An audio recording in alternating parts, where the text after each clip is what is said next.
In this short video, I will briefly introduce you to the concept of weights. We use weights in our analysis if we find that the sample is not representative of the population. That could be due to selective non-response.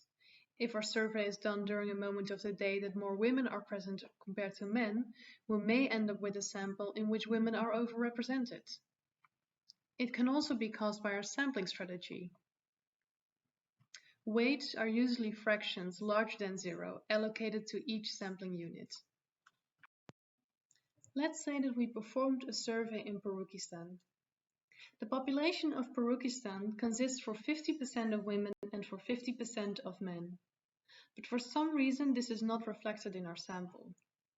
In fact, our sample consists only for 40% of women and for 60% of men.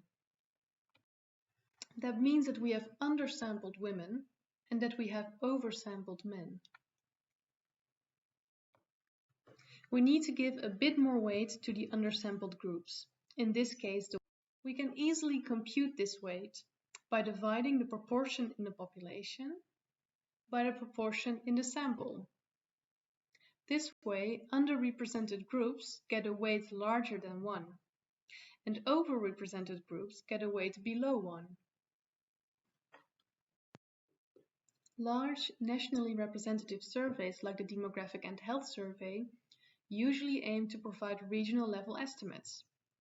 In order to do so, they need to ensure sufficient sample size to each region.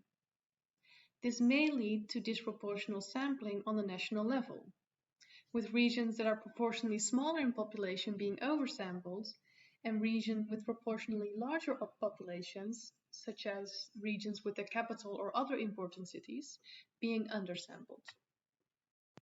In the map on the left, you can see the share of each region in terms of the population. The areas that are highlighted in red have a higher share of the population, and the areas in blue have a small share of the population. The map on the right shows the share of each region in the sample. You can see that the red areas are undersampled, while the blue areas are oversampled. This is done on purpose to ensure that sufficient number of people are interviewed in each region to provide regional estimates.